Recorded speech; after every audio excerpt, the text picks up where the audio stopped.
Welcome to episode 73 of Rebirth Revolution. My name is Melissa Olson. I'm hoping that your week has gone well. I realize that events in the world around us are still confusing and seemingly void of reason and truth. But we will soldier on. You are here for the hard work, and it was never reasonable to expect high-level behavior from those who we know are not yet at the higher levels. Nevertheless, it is tough to see people with power operate without honesty or integrity. It is tough to see so many resistant to the checks and balances we need to course correct. It is almost comical to hear people who are being made aware of their gaps in awareness cry about cancel culture. Any hint of accountability feels like a major offense to those working at the low levels. I saw one person, who should have been held accountable long ago, declare that cancel culture is the biggest problem we face right now. Think about that. Accountability, to him, is a bigger problem than the pandemic, our financial problems, or climate change. That is what it feels like at the lower levels. You can't begin to address the bigger issues because you are still struggling mightily to not do the work on yourself. Those who still inhabit the lower levels will always be an impediment to solving bigger issues because everything is still about them. That is why we cannot grant them power over us. I was listening to a podcast with Adam Grant recently where he said something about politics that I think aligns with the Rebirth Revolution point of view. He said that if he were to build a political party, it would be a competence and character party. We need to be attached to core values instead of policies. This aligns. We need to elect those to power who have both high core values and the competence required to figure out the best way forward. The thing about electing people with character is that they will make decisions for the right reasons, to help others. There won't be decisions based on willfully inflicting harm on others or self-interest. The decisions will be more fair-minded, and though they will not always be right, they will be willing to course correct. Let's hope that after all has been exposed, as it is being now, that we can start stripping away labels, extract ourselves from tribalism, and expect high levels of awareness and competence from those we give power, so that they may find new ways to approach the challenges ahead. But as things go, we rarely course correct until it is the very last option. For some reason, we need everything to blow up, everyone exposed, and too much damage done before we are ready to do things a new way. So it is being human.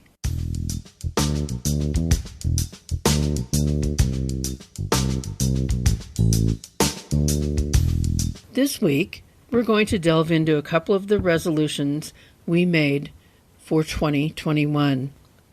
The first is resolution number 8.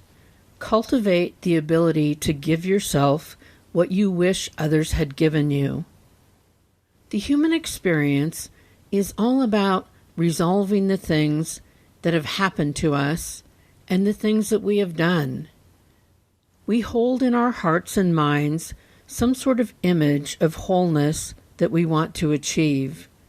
We are driven to try to become whole. Being whole means reconciling the many parts of us that are at odds. It is about finding appreciation for the experiences we have had whether they went the way we wanted them to or not. Being whole is about finding a sense of equilibrium in the quest to control versus the pain of having no control. It is about juggling the internal thoughts of either being not enough or too much. We struggle with how others have acted towards us, and we struggle with the ways that we have treated others. And all roads lead back to the feelings of being loved and supported, or not being loved and supported. The human experience is designed to have you feel it all. As much as we may wish that we had come into this world receiving nothing but unconditional love and support, we would never survive in the real world if that were our only frame of reference. If that had been the case, we would go out into the world believing that everyone cared about us and would never do us harm. It would be a crushing blow to find out that was not the case.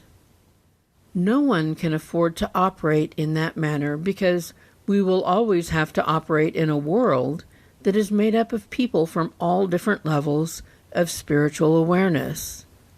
On one end of the spectrum, you have people who want nothing more than to do you harm. And at the other end, there are those who love you unconditionally. Everyone in the middle has the ability to go either way. So we must be grounded in a loving sense of self while being ready to quickly assemble and maintain healthy boundaries. We can't get everything we think we need from other people. But why did we ever think that we could? Are we still thinking, as infants do, that our parents are our whole world and will give us everything we need? That is a belief that we have to drop pretty early in life, though we still hang on to traces of it for some reason.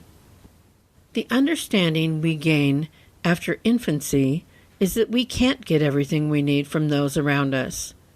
We need to start looking inside. Just as we are designed to do our own work on ourselves, we are designed to be able to give ourselves the love and support that we need to keep going. We are designed to heal ourselves. It's wild, but the very things that you wish you had been given are the things that you can give to yourself and others, and the feelings of elation will be just the same. Maybe you didn't grow up in the presence of loving, supportive people. You are designed to be able to love and support yourself, as well as to be able to share your love and support with someone else who needs it. Or maybe you grew up with people who were loving, yet unable to hold you accountable. They never helped you see the ways that you could be better, the ways you could grow. You can do that for yourself, and you can find the loving way to do that for others. But all of it starts with you. I like to think of it as reparenting yourself. It's an act of rebuilding the flooring of your emotional foundation. You probably know the messages that you wish you'd heard that would have helped to bring you into balance. So use those on yourself. Make those a part of your inner dialogue. If you weren't lovingly encouraged, change the critical voice in your head into the parent who you wish you'd had. Use kind, encouraging words when you are having an internal conversation with yourself. Give yourself praise when you achieve even the smallest things. This isn't limited to the big issues. It makes me laugh that the internal voice I now use gives me huge encouragement for things like getting the garbage cans to the curb. To sound like less of a lunatic, my driveway is often a downhill slide of ice and snow. it can be treacherous. I have to tell myself that I know that I can do it. Once done, I heap praise on myself in my internal conversation. It really sounds insane, but it always makes me laugh, and it makes me feel grateful for every little thing that happens. It creates a bunch of good feelings around a seemingly small, forgettable part of everyday life. Truth be told, many of our internal conversations can be brutal and wounding. Anything that you can do to make them kinder will leave fewer bruises. When I do something the wrong way or forget to do something, my internal voice will scold me. Now I always tack on to the end of the criticism the words, "But I really love you." That makes me laugh too, and keeps me from being held back by my own criticism. Sure, these sound a bit silly, but what I'm finding is that I am rewiring my brain. I am, at a very fundamental level, changing the automatic responses that my brain would give me in different situations. And that's what we're going for here. We don't want to think or react to the messages that were installed by other people. We want to make our brains a more hospitable place so that we can stop fighting ourselves. Are you truly aware of the way you talk to yourself? Dare to say your internal dialogue out loud and see whether it's the way you would want others to talk to you or the way you would talk to anyone else. For many, it is not. It is often unduly harsh and may be just the thing holding you back from being who you want to be. And it may hold you back from doing what you came here to do. When you hear people talk in a way that is hostile towards others, you can be assured that their internal voice, what they say to themselves, is even more brutal. There are enough people in the world who would hold you back and attempt to make you feel bad about yourself. The worst thing of all is if you are in that crowd of haters. You need to be your own first line of defense. We can be there for ourselves, inside where our words can do the most damage. Your psyche cannot be fully dependent upon the input of others.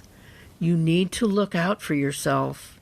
You need to give yourself the words you need to hear. Maybe those words are ones that push you farther, making you work harder. That's great. Just make sure they are done with a voice of support and encouragement. Do not resort to cruelty. Nothing you gain through being malicious towards yourself will feel good on the other end. It will just lead to you bullying yourself into the next situation. The way we treat ourselves is inextricably tied to the way we treat others. The way we talk to ourselves is the boilerplate for the way we talk to others. The amount of love we can show ourselves is equal to the amount of love we can share with others. You cannot truly be loving and compassionate towards others if you cannot first do that for yourself.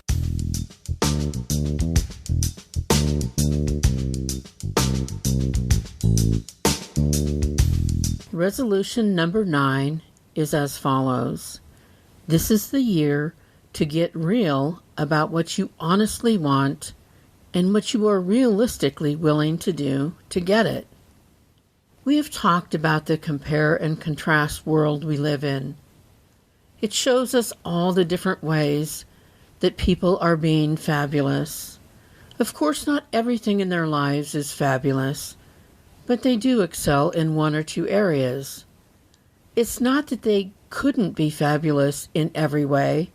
It's just that there are only 24 hours in the day. We all have very real limitations. Of course, the limitations of 24 hours can be circumvented if you have a full staff making your visions come to life, but most of us do not have that privilege.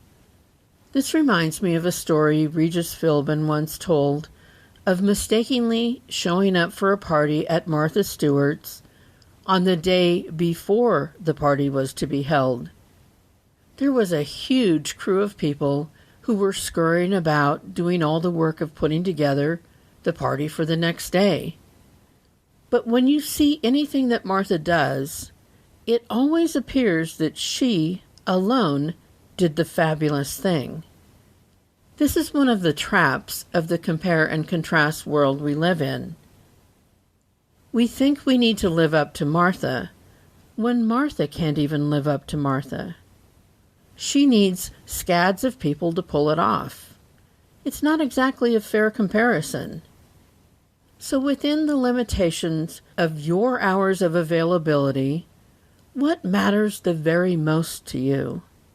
What are the activities that best express who you are and what you are here to do? What would you like to be remembered for? What is the stamp you can put on this world that you would be most proud of? Your answers can't be that you want to do everything or that you want to change the world. These are too broad, and frankly, they're impossible. But there is something you can do that will help change your world and move yourself forward, serving as an example that others may want to use for their own inspiration. Your goals do not have to be of a global nature. They may be very personal goals that others may not even notice. It is less about what the goal is than it is about your ability to zero in on something and then do what it takes to make it happen. Some goals may include the efforts of others, and as such, should be spoken so others may know that there is the possibility of becoming involved. Some are of a personal nature and can be held close to your heart, telling no one. The deal is that you need to sort through the hundreds of ideas that are swimming around in your head, all of them making you feel a little bit like a failure because you haven't achieved them, and narrow your focus to what really matters. And then be honest with yourself about what it would take to get that task achieved or manifest that talent. Write down the steps. Only then can you truly judge whether or not this is something you want to take on. It's also important to be honest about what you are willing to give up to make your vision real. We can't just keep adding more and more to our plates until we are doing everything poorly. We only have so much brain space. We only have so much energy. We only have so many resources.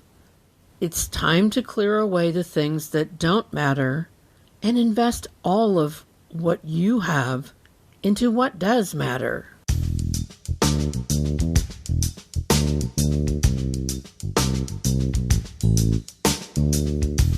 Thanks for listening to Rebirth Revolution. It's fun to be on this journey with you. Please tell others about Rebirth Revolution. I'd appreciate that. Next week we will continue with our resolutions, maybe even wrapping them up. Please join us for that. Until next week, listen to your internal voice. Interject with kindness when possible. Narrow your focus and wear your mask. Remember, you're loved exactly as much as every other person on the planet, not 1 ounce more or 1 ounce less. Stay strong and safe and focused.